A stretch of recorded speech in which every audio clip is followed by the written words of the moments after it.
Podcast fam. We're here in the Ranger Stadium. Happy 4th of July. Go Rangers. Go Rangers. Ladies and gentlemen, boys and girls, children of all ages, here we go. The 1973 podcast, episode 73. Is that like an anniversary? Does that mean anything? Hold weight?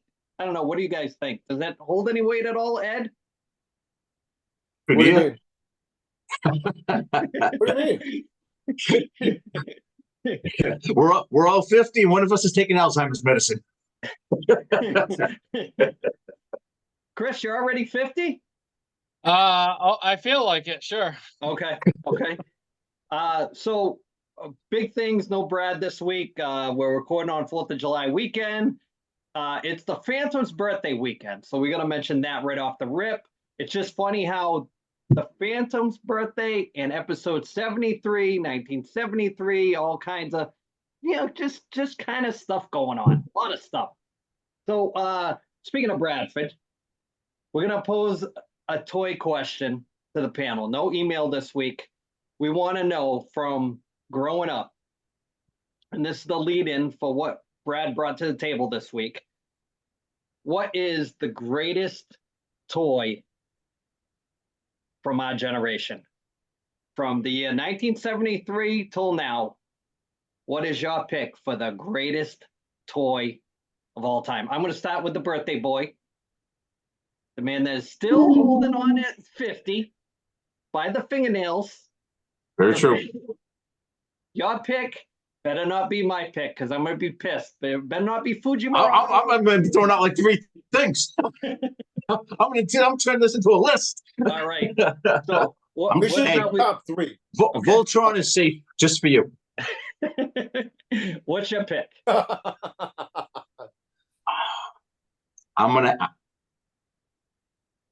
I'm gonna have to go the LJN wrestlers. That was my thing. That I feel like I was already like a little bit older, that I had like a better imagination when I was playing with them. And we talk about wrestling on here, and that was like full booking, whole 9 yards. It wasn't like just playing random toys. It was a full operation when I was playing those things. So I'd have to go with those, but I got some solid honorable mentions, but I don't want to steal anybody else's thunder here, so I'm going with the LJN wrestlers. We'll circle back to your honorable mentions, Ryan. Okay. Especially if nobody says it. I'm gonna go. We're gonna drop down a little bit. We're gonna go to Chris. Chris, greatest toy growing up. What was it? So my generation, which is a little more recent than all of y'all, I'm going to say I wasn't the biggest toy guy, right? I was into the board games and whatnot, but because that was kind of my generation, the early 90s. Board games were huge, and video games, right? That's when video games started to explode, Sega Genesis and all that good stuff. But if we're going to get to plastic and actually having fun playing stuff in your hands, all I can remember back is being in the 5th and 6th grade, and I had every single WWE little wrestler with the little mini ring going on. And the best part is I bought the WWE Championship belt. I had bought, and we're talking those foam cheap shitty belts, right, with plastic on it. The Tag Team Championship and the Intercontinental belt. Those are the 3 belts we had. The rest we made out of cardboard. But me and my friends would go every day to the schoolyard or to the church parking lot, and we would wrestle the fuck out of each other, stone cold stone each other. I pedigreed some dude, and one of my boys in dog shit one time, okay? You know what? Sometimes you got to do what you got to do to win a match. But I would recall just the whole wrestling. For me, that was like my best time of life, the best time remembering playing with toys, the championship belts, and all the figurines. I really enjoyed it at that time, definitely. So, Chris, you're talking about not the ones that Ryan's talking about. You're talking about the snapback ones, right? There, each one had a different thing to it, right? Yes. Okay. All right. So the ones that the Phantom's talking about are the ones that were bigger, the rubber ones, a little big bit rubber ones. Yep. Thomas, your pick. I'm going to go away from the wrestling, and my personal, when I was a kid, was I'd have the Hot Wheels where I'd be bringing them wherever I went. If I'd go over to my grandmother's house, I'd have the little box that had the little compartments for all your Hot Wheels and shit. But because we're looking for women viewership on here, in general, if you look at total population, as Barbie's got to be up there, man. If you look at what's still popular, You did have an older sister. yes, I did. Yes, I do. So I got to say, Barbie. I mean, if you look at money from back then to now, Barbie's got to be one of the more popular ones. All right, Ed, you're on the clock. What do you got? The Green Machine. The Big Wheels Green Machine, right? The Big Wheels Green Let's Machine. go. I mean, that thing was badass, man. You could fly down hills on that thing, spin that thing around, almost get hit by cars and keep on going. I mean, that really was probably one of my most favorite toys that you could possibly have back in the day, you know? You get around on it, you know? You could fly around on that thing. I'm going to have to get confirmation on this one from Ed, but if you ever were in my basement between the years of 1983 and 1990, there was an entire section of my basement dedicated to G.I. Joe. That is correct. When those G.I. Joes came out, that was right in the wheelhouse of imagination right there. And I had the USS Flag. I had a set that they made from like MASH that I turned into like camps for the G.I. Joe figures. I had the Sky Striker hanging from the ceiling. I had the Cobra Rattler hanging from the other side. It was like nonstop. I've talked about this a bunch of times with different people that when those file cards came on the back of every guy, it like gave you the template for a blueprint of a backstory, who this person was, where they were from. And then if you had a vivid imagination and you were an only child like myself, it was like game on. So I'm going to have to say for pound, my pick had the biggest impact on my toy collecting growing up was probably the G.I. Joe. The smaller ones, I was a big fan of collecting the vintage ones for a while, but nothing was like those. That was rainy day, winter day, down in the basement playing that. Didn't need anybody. Have at it. That's my pick. And before we move on, I want to say that Brad was on location in Dallas, Texas. He had a chance to go to a vintage toy store, promote the podcast, and he took some video, and we promised that we would add it in. Ed, you want to do the lead in with some Goon Guard before I show the... Sure, this is Brad's spot at the toy store, brought to you by Goon Guard, goonguard.com. Check them out, best mouthpieces out there. Discount code 1973, and we're going to drop Brad in here right now. Hey, 1973 podcast. I'm here in Plano, Texas, at Dallas Vintage Toys. It is your one-stop shop for all things vintage, Star Wars, Marvel, wrestling, you name it. You can think of it, they got it. So come on, follow me. I'm going to give you a quick tour. Come on, we're going to one-shot it. Stay with me. Come in here. They have all these cool droids on display, stuff from the Phantom Menace. We have all these classic Ninja Turtles. Come on, one-shot it. Stay with me. We have all these classic wrestling toys, and this is just the tip of the iceberg. Come with me. Stay with me. Hey, Jess, get a shot of the art on the ceiling. Hey, zoom in on one of these old comic book covers on the ceiling tiles. These are really cool throughout the whole store. Just pan through here, all these classic Star Wars figures. We have gargoyles, DC stuff, cool G.I. Joe stuff. Come on, one shot. All these cool Hot Wheels. Just pan up, get this. Look, we got Slimer on the wall. We got Jeffrey, those of you that remember Toys R Us.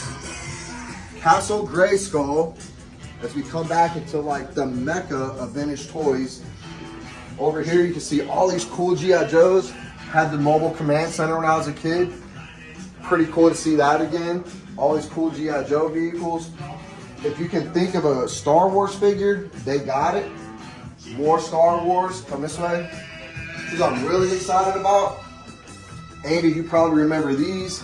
Series 1 and 2 vintage wrestlers. Jake the Snake in here. It's like a $600 toy right now. They got all these Ultimate Warriors, the Bushwhackers. Really cool stuff. Just get a shot of this. all their GI Joes on display. And the stuff back here is like in a case, inside a case, so you can tell like it's the really spendy stuff. Toxic Crusaders, if y'all remember those. Had a couple of them as a kid.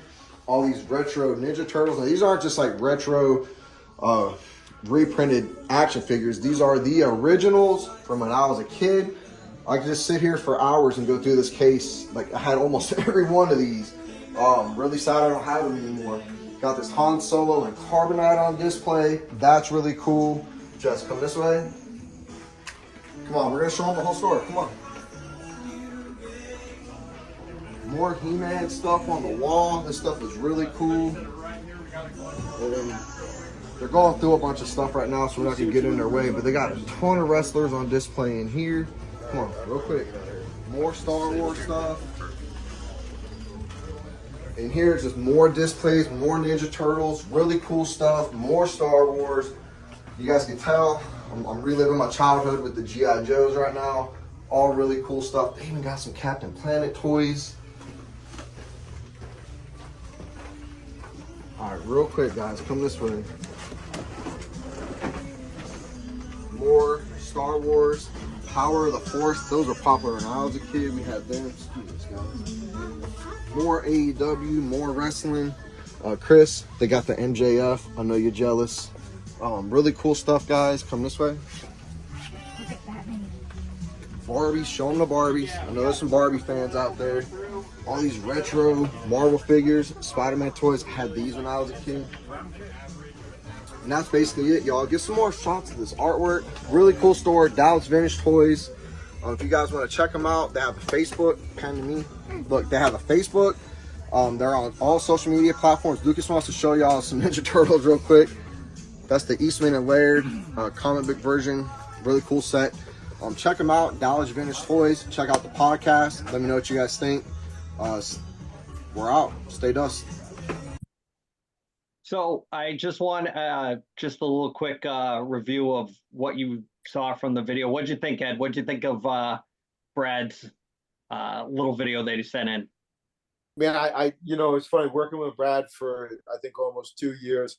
I never realized how big Hot Wheels were as far as collectibles were, and then to see what they had at the store when he went into the store was just truly amazing. I thought that was just incredible to see that, and to see all those wrestling guys all in one spot. That was pretty huge too. Chris, thoughts on Brad's trip? Yeah, quite the store, right? So the first thing I thought of was Bowser's Basement. I don't know if any of you guys know that in Taunton. Pretty decent little place, but it's more tailored to around gaming and Bowser. But you get a lot of like old school stuff. They get a lot of older style toys, and there's also a store in the Dartmouth Mall that's pretty cool. But that store is amazing. The fucking ceiling tiles painted as comic books. Like, who thinks of that shit? Awesome video. Good job, Brad. Killed it on that one, buddy. I think. Oh, go ahead, Ed. I was gonna say before we leave this, I think we should at least go through the birthday boy's honorable mentions. I think since he's gonna be I'm hoping to get some. I'm hoping to get some tomorrow. The vintage LJ and a big bucks now, Branko. Yeah. Now it's out of the price range. Can't swing it. Can't swing it. And those things are too heavy to hang with a thumbtack. The resale value sucks on them because all the paint chipped off. That's true. Tom, what was the name of the store? Dallas Vintage Toys? Yes. And if you close your eyes while you're listening to him, it almost brings Robin Leach back, Lifestyles of the Rich and Famous. Branko, what was your honorable mentions on that list? Well, it was the G.I. Joes, which I knew you were going that route, so that was like my 1B. But you got to go back to the Star Wars. I think the Star Wars guys was the ones that started off all this. Anything after Star Wars, I was like a collector. If I had to have all the Star Wars guys. I had to have all the G.I. Joes. I had to have all the wrestlers. And it was a whole different mindset of wanting toys. And it was like, I didn't want one of them. I wanted all of them. And that all started through all the Star Wars movies from when we were kids. like I said, carried into the GI Joes, carried into starting lineups, and you name it, anything from there. It all started with Star Wars. Hey, I just want to give you the platform to tell a funny story that we've talked about for years in a personal setting, but this is a great platform to talk about Zayas, At Hiding Toys, the Sunday Flyer, running for toys, hiding them. yeah, you go into a store, they have all the guys, and like I just said, you didn't want one, you needed them all, and those fucking things were hard to find. So you'd have to decide. My mother was usually pretty good, so I was getting more than one, but she wasn't buying them all. I'd fucking go in all around that store, road map. I'd hide them in the curtains. I hide behind the puzzles that nobody wanted to play with, the models, you name it. There was wrestlers hidden in that store. More chance than not, I came back and they were still there, but they had some damn good employees because they found those fuckers. So what you're saying is you show up, they got the whole series. So it's usually like 6. Let's just They got them all. Series. Right. They got them all. You can't buy them all. Let's just say. So Corporal Kirshner's going behind the models, and Ricky Steamboat's coming home. Guaranteed. Yep. There's probably still one hidden somewhere in Star Store because I hid it and then I found it in Zayas later on that week. So if you're going to UMass Dartmouth at Star Store, it's probably there. It's probably there.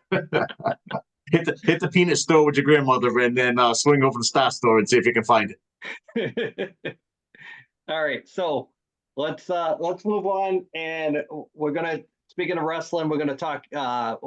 This is a lot going on. We're recording on Friday night so that we can watch Money in the Bank, and NXT's got a pay-per-view on Sunday night, Heat Wave. So quick rundown of the wrestling stuff. Chris, you been watching any wrestling lately? Can't say I have, my man. Okay. The thing that I took away this week was an awesome crossroads by Cody Rhodes onto a security guard. Great sell, bounced the guy right out of the ring. It was really good. If you didn't see it, it's definitely worth going and watching. The return of Dr. Britt Baker. She had a face-off with, I'll call her Sasha Banks, because I don't know if it's Mercedes Monet, whatever it is. Tom, you want to bring us up to speed on all things Dr. Britt? Well, she's had a stroke, I guess. She looked fine at coming back, so we'll see how she looks fine, all right. I'll have to second that. That's my man, Chris. Yeah, yeah. She looked really healthy. Let's just say. I don't know if the Phantom has any insights on the one-on-one with Sasha Banks. What do you think, Ryan? I just think that it's kind of cool that she comes back, or what they bring her back with this big fanfare, but you can't fool the fans. So they bring her in as a face, and the fans are already booing her. Like, but it has, like, I guess it came out that she has creative control. So now she's already got all these belts. So the people already figured it out, and they'll turn on you in a second. And now Britt's back, and they're all Team Britt. So it should set up pretty well. And I'll give AEW credit. They sniffed it out, and they're already turning her heel. They're not even going to mess around with it. So they're good on them for that. Professor, what do you think about them giving her creative control? What do you think? Oh, I think it's ridiculous. But at this point, that's the only way they're going to get some of these guys or girls from WWE is to give them creative control. And granted, there's nobody there that can, like, try to, I guess, tell Tony Khan not to and show them what happened. Just show them the WCW documentary and you see what happens. But they all want to work, so that nobody's going to tell them not to do it that way. Even in Tony's defense too, their women's division kind of stinks. So I mean, you're bringing her in, you're putting the belt on her anyway. So whether she wants them to put the belt on her or you want them, it's like she's going to end up with the belt no matter what. I guess that's the price you got to kind of pay to bring in the stars, like you said, Tom.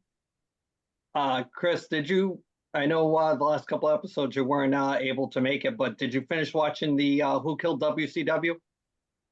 I did not. Yeah, this is my third episode. I missed 3 episodes in a row, guys, you know.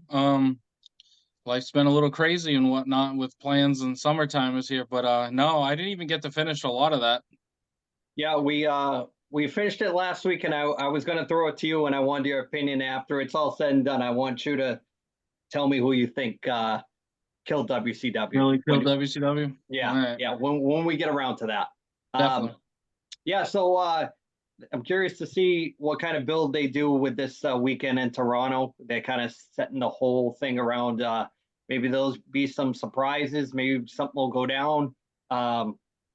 Maybe somebody will show up. But I'm kind of intrigued with watching NXT just to see if Ethan Page they give him the belt on Sunday because he's in the main event. So it'd be kind of cool to kind of go in a different direction to kind of show that there's not a a thing to keep back guys that come in from other companies where Vince was notorious for doing that when guys jump ship. He kind of made an example out of them where they had to lose for a while and then kind of give them a run after that. But it'll be interesting to see, and we'll stay tuned with that, and we'll cover it when Brad comes back next week. I'm sure he'll be all up to date on all things wrestling. You see WWE tonight. I don't know if you saw any SmackDown before we came on, but Triple H announced Trish Stratus. He brought her out, and she's going to be the host of the whole pay-per-view, I guess.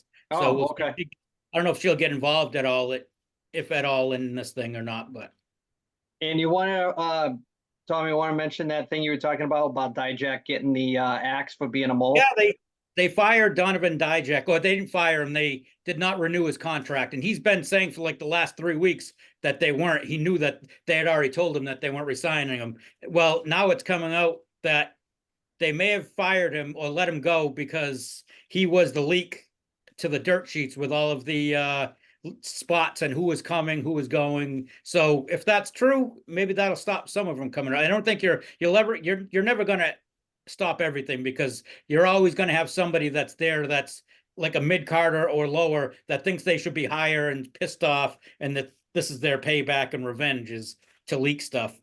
Yeah, I just one more wrestling tidbit before we go. There's a toy store downtown. I don't know if Chris knows it, that Kojo's Toy World. Danhausen's coming again on July 30th. Right next door to my barber now. They just moved right next door to New Bedford Barber Company. That's where I go every couple of weeks with Ryan to get our haircuts. Store looks great. The outside, they got the windows all painted. Looks nice now. Yeah, did you see the ad for it, Chris, that he was coming? I did. Yeah, they put it. The ads on the barbershop when I walked in. I seen it actually when I walked in last Saturday. Yeah, Definitely. really. The thing that's cool about if you ever get a chance to meet him is he's in character, so he does the whole gimmick. It's really good. So they've got Kojo's World. Is that what it's called, Andy? Yep. He's got Tommy Dreamer coming. Oh, I didn't see that. Yeah, that's I saw it the other day on. I saw an ad on Facebook. Oh, all right. The thing that I always say about that stuff is when it's local, try to support it because then, it'll just rather than driving to Providence or Boston, it's close to home. So if you can, support it, that way they bring in more guys. Might not be a cup of tea, but something, kind of do. So,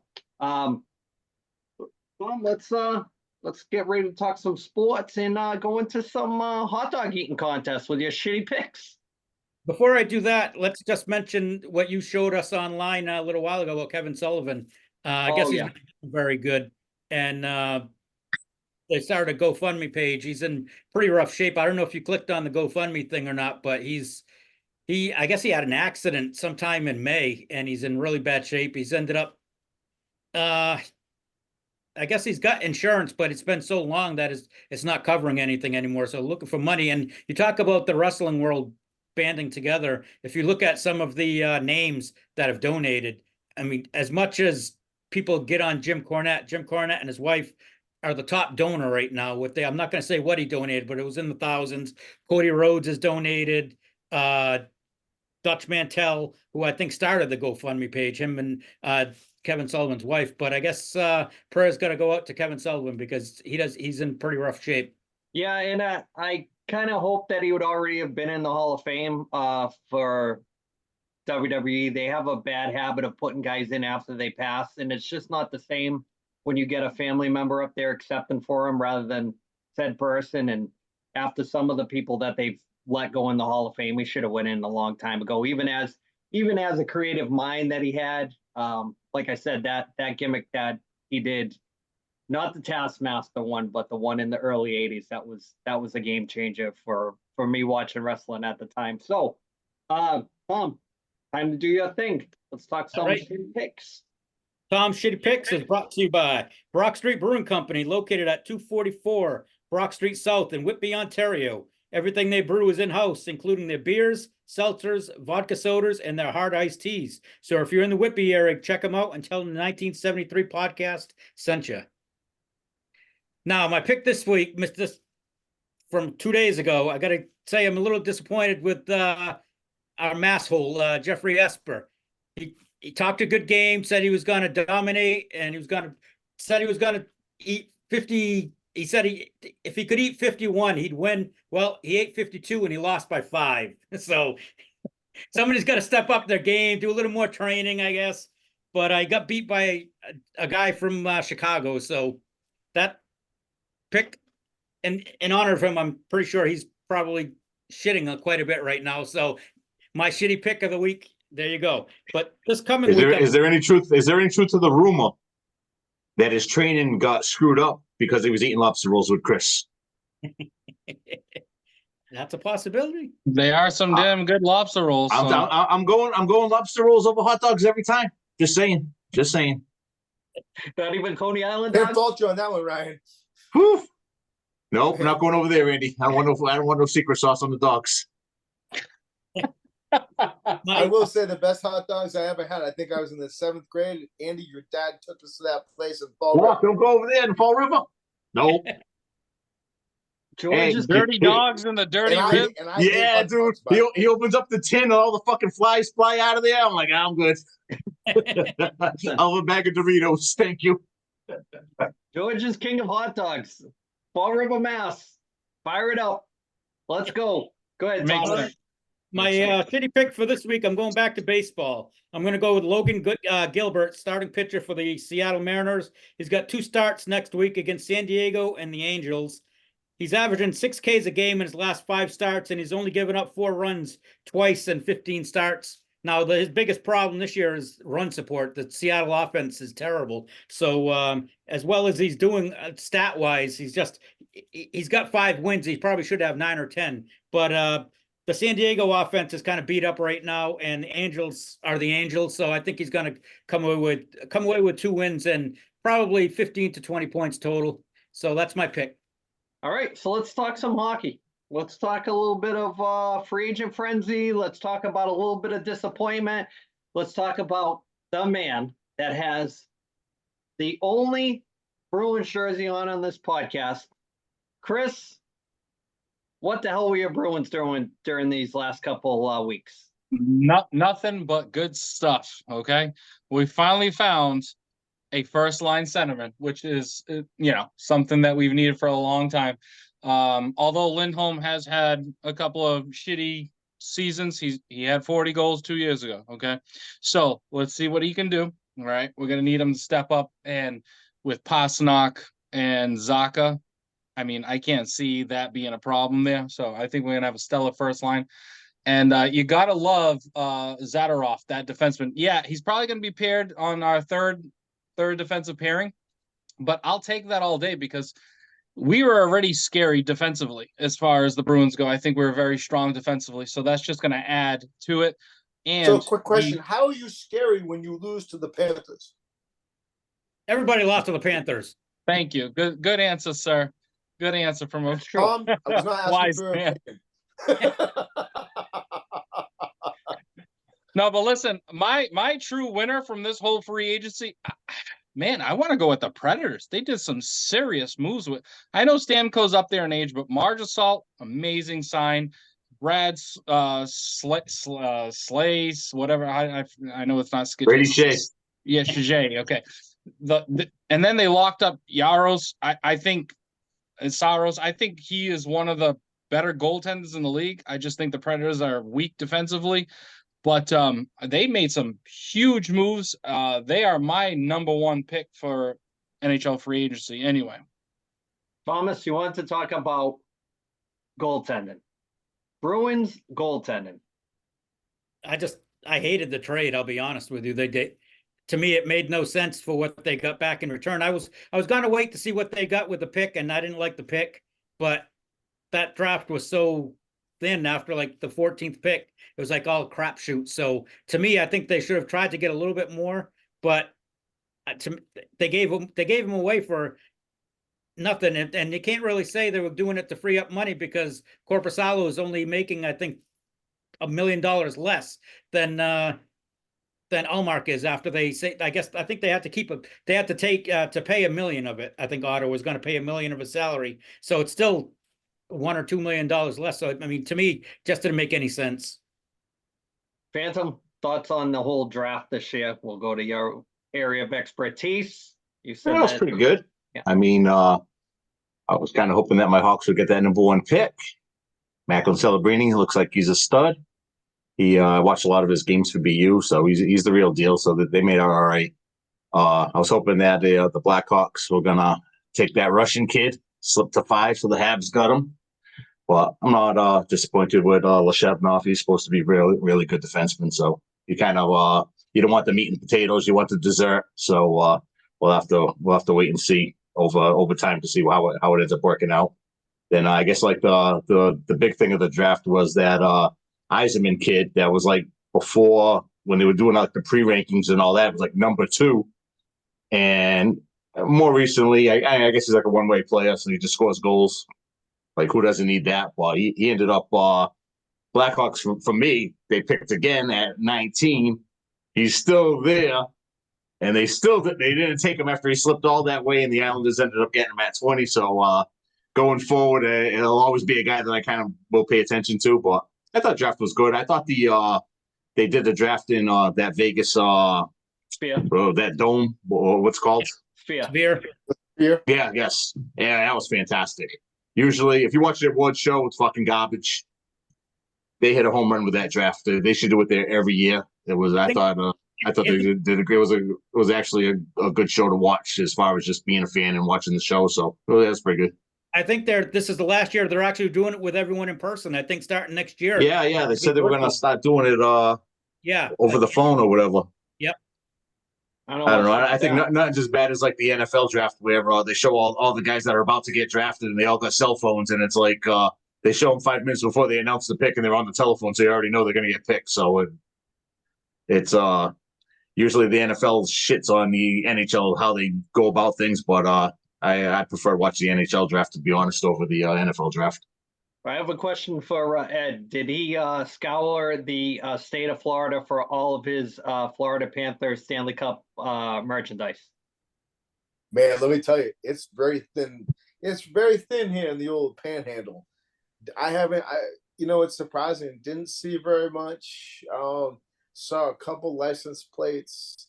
I didn't see any flags. Didn't see anything like that. I mean, Miami is, a good 12 hours away. So, from where I am. So, I mean, there is that. There is, there's the Lightning right in between that, right down I-75. So there is that. But, I was very surprised to see on how, like, little the state of Florida kind of got behind it. So, the parade looked like a lot of people showed up for the parade and whatnot, that type of thing. So, I can definitely say that the local community definitely supported their team. But I didn't really see, a lot of the whole state, I mean, look, it's the South. There's other things to do here, There is. So let's move on from the hockey stuff. And now that we have Chris on, I want to talk cooking with Chris. Before we get to this week's episode, I want to sing your praises and say what a fantastic, fantastic job Chris is doing with these little segments. I think it's great. And look at that quality apron. That is a quality apron. Chris, thoughts on your cooking segment? What have you gotten any feedback at all from it? I mean, I haven't seen nothing yet, but you know what? everybody loves food. Okay. Food brings family to the table. It brings happiness. It brings everybody something good to eat when you're shit-faced drunk and you want some good food, right? So there's nothing better than a good meal in front of you at the end of the day. There's nothing good at the center of a table with a big family get-together than meal. A good food. I've been cooking since I was 10 years old, I want to say. My mom used to literally be like, hey, it's your day to cook today, so let me know what you want me to take out. Or she would tell me like the day before. And she used to just take out chicken or linguiça out of the freezer and be like, here you go. Have fun, have at it. And I used to cook them probably the shittiest shit. And they used to just sit there and be like, oh, this was good. But she would help me. Be like, next time you should add this or do that. And like, I've literally been cooking since I was 10 years old. It's always something I love to do. I take pride in it, and food, like I said, it is just something to me that I love doing. I worked in a restaurant for 13 years. I was a manager for about 10, Riccati's, which just about everybody knows that restaurant. And I just, I love the fast paced, going crazy, slaying the stove tops, the sweat dripping down your face. Some of it falls into the food. It's a little extra salt. You guys love it too and don't even know it, but cooking is the key to life, man, and I love it, and I'm happy that I'm doing this. It's a cool thing to do. I love it. Before we go to Ed and Tom, I want to ask you a question. Which Riccati's were you a manager at? Okay, so I started off in New Bedford, obviously, because Fairhaven wasn't even open. When Fairhaven opened, I went there, and I actually worked both for about 2 years, and then settled back into just the New Bedford one. But I did do both at one point. So from the years of probably 1989 through 1997, me and the Phantom were fixtures in that place at least once a week. And we would never eat in the restaurant. We'd always eat in the takeout pot. Mm-hmm. At one time, that was, if you were on a budget, IC cola and a pizza, there's nothing was beating that. So when I started there, torpedo. When I started there, a cheese pizza was $4.67, and the torpedo was $3.98. So there you go. You can't go wrong with a big ass meatball sub for under $4 and a cheese pizza for under $5. So I believe when it was a fixture of our rotation, I want to say a cheese pizza was $3, and IC cola. That was the way to go. And we would go there so much every Friday night, maybe before we headed out. That was definitely a staple. Ed, Tom, thoughts on cooking with Chris? Well, first and foremost, I loved it, Chris. I mean, and I know I sent a text to the group chat about Chris. I said it was on the pasta recipe. It was anything left in the kitchen that you didn't throw in the pasta. I was like, bro, it was a compliment. I mean, you like tossing stuff in there. I thought like more stuff was going to come out of the cabinets or something. But no, it looked great, man. I think that I know that Andy, Ryan, and Tom, they were surprised that there was quite a few years ago they came over and they're like, man, this clam chowder is really good. And they're like, they said to my mom, like, oh, this is a great job. And she's like, yeah, Eddie cooked it actually. And so, I mean, there is certainly a love of cooking, Chris. And so, I mean, kudos to you, man. It looked delicious, and looking forward to seeing the lobster roll episode as well.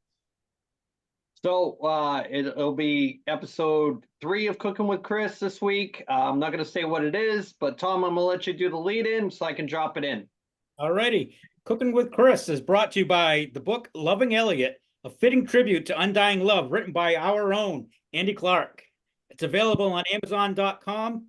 Elliot was the oldest special needs Jack Russell Terrier when he passed away at the age of 21. So boom, we'll drop that in right around, sprinkle it in like some paprika. Hey guys, what's up? Welcome back to another segment of Cooking with Chris. Here we are in my kitchen. It is the 4th of July today that I am recording this. So I'm going to do a little special ribs on the grill. Here is the recipe as follows. Alright, we're going to go with a tablespoon of kosher salt. Don't forget, get rid of all that cheap salt you got in your cabinets and get the kosher. Half a tablespoon of garlic, half a tablespoon of black pepper.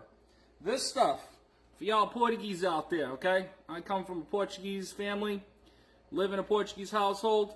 Use Pop 6, have to have this in your freezer. If you Pop 6 don't have this in your freezer or your fridge, vá pro caralho, okay? This is hot chopped peppers. If you don't have this, you can get any kind of crushed red pepper, would work great. Even the dry one is fine. All right, you want a nice heaping spoon of that. 1 packet of Goya. Again, back to Portuguese land. Little Gonzalez hot molho picante. This gives a nice sour taste to it. If not, you can use some regular hot sauce and just add some lemon. We're going to use a nice little Bush Light to let it marinate in. And this is the best barbecue sauce known to man. I promise you, it's delicious. It's worth it. We're only going to slap this on at the end when they're ready to come off the grill. So don't add this to the mixture. But all these other ingredients, put it in a Ziploc bag like so. You're going to rip the back strap off the ribs, chop them up into nice little thin ribs, throw them in this bag, shake them up, put them in the fridge for at least 24 hours, guys. You want that flavor marinated into that meat. All right, I'll get back to you when they're on the grill. All right, here we are, back at nighttime. Yes, it's 12:16 at night. And I am recording from the place that I work at. Unfortunately, all you mother effers have the lucky or the luxury of having 4th of July off to be with your families. I do not. Why is that? Because I work at an ice cream distribution company, okay, called New England Ice Cream. And if you take up the 6 states that add up to New England, we sell and eat more ice cream than the whole rest of the country combined. So that's why, unfortunately, I have to be here today and tonight, throughout the night, because yes, I do work 3rd shift without my family. But you know what? It's okay, because I'm here grilling those ribs that you're all been waiting for. And if you're very, very lucky, I might give you a tour inside of the freezer when I'm done. All right? So give me a second here to wrap up this stuff. I got the grill on fire. It's burning, hot coals. We're gonna throw those ribs right on in a second, all right? Here we go, guys. Flaming hot ribs on the grill. I got some gloves on. Just gonna spread them out evenly here. Try to give you the best pan I can as far as the camera goes. You can see that sizzling up nice. So that marinade has been soaking now for a good 48 hours.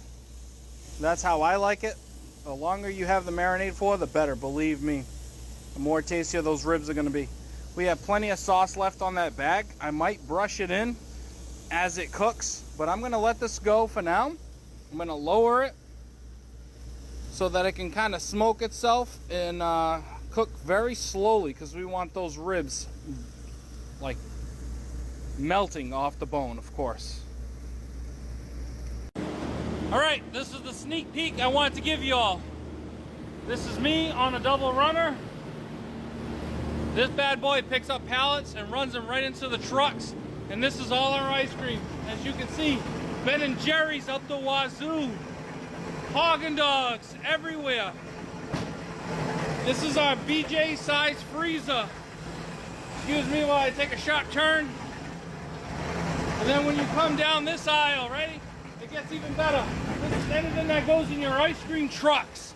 You want a snow cone, ice cream, whatever, Oreo. You want even the Britmania ice cream? It's here in this aisle. I can't find it because it's probably up somewhere in that. But this is a sneak peek of New England ice cream. Any ice cream you are eating, I guarantee you, is coming out of this BJ size freezer. It's humongous, and you're welcome for delivering it to you every single day so you and your family can enjoy as I ride around on my little surfboard. All right, guys, I'm gonna bring you back to the ribs in a second, because if I stay here any longer, my ears or fingers will fall off. It is -20 inside this freezer. So I'm out of here. Peace. Here we are, guys. We're back and we're manning the grill. Here it is. This sexy Sweet Baby Ray's barbecue sauce. Dip it and coat it coat these bad boys fully.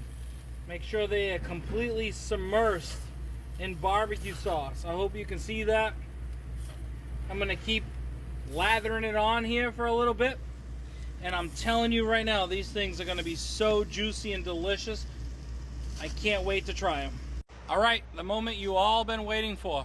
These delicious ribs smack off the grill here at New England Ice Cream. I gave you the tour. I gave you the whole runaround. You know the gist. Here's the ribs. I'm gonna give these things a little bite. It's gonna be hot, flaming right off the grill. Usually I have my cameraman, my son, Rylan, who's 11 years old. He's my #1 camera guy. But I'm gonna do this on my own. Again, guys, if you have any questions, you want any help with the recipe, I got you. Just put a message or a comment down on the YouTube channel and I'll get back to you, I swear.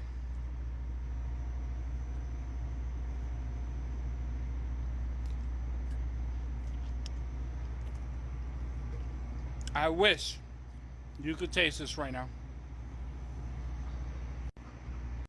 All right, so Tom, we're gonna go back to back with some ad breaks, and we're gonna drop in. We got an album of the week from Purchase Street. You mind dropping that in? Sure. All right, this week's album of the week is brought to you by Purchase Street Records, located at 53 Pope's Island, Unit 2, New Bedford, Mass, or online at purchasestreetrecords.com. They also have a Facebook page. Purchase Street Records is Southern New England's largest independent record store. What's happening, everybody? My pick of the week is Wicked Sensation by Lynch Mob. Got the pleasure of opening up for George and the crew a couple times. Super nice guy, legendary dude. Definitely they should have some kind of behind the music on him. But this is the remix record, and all the songs are redone. It's a little bit more bluesier, and same crew, and they just add a little bit more, a little bit more rock instead of more of the, Doc and Esh style stuff. But it's a great listen. We have it priced half of what people wanted on the internet. So come down, put out by our friends at Rat Pack Records, and you need this record. So come down, all you Dawkins fans, George Lynch, and everybody else involved. Come down, my pick.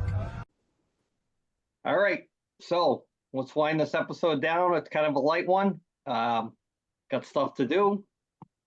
So let's do some shout outs. So Chris, you have the floor. You missed a couple episodes, so have at it. Yeah, I did. I'm glad to be back. Knocked the rust off a little bit, definitely. I'm glad that you guys gave me a little segment to do on my own. So my shout out's gonna go to myself, I guess, today. Let's hope that people enjoy the cooking as much. I'll pat myself on the back. Let's hope that the people enjoy my cooking as much as I do. My family loves my cooking. Everybody that comes over loves my cooking, says I'm a great host. I just, again, when I see people enjoying and smiling, like, oh, stuff in their face, I'm just happy inside. It feels so damn good. I love filling people's bellies. I bring food to work. This week's Cooking with Chris, I literally brought ribs and thrown on the grill at work, which you guys just seen in that video.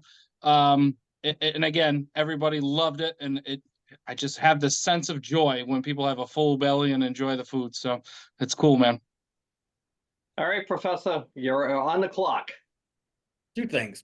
First of all, I want to give a shout out to my niece, Taylor. She's been under the weather and she's going to end up going in for surgery. They're making her wait until the middle of August. So feel better, kid. And second, I want to wish the Phantom a happy birthday. Y'all think I'm still celebrating America, but I'm actually celebrating the Phantom. You got to follow that one up there, birthday boy. Go ahead.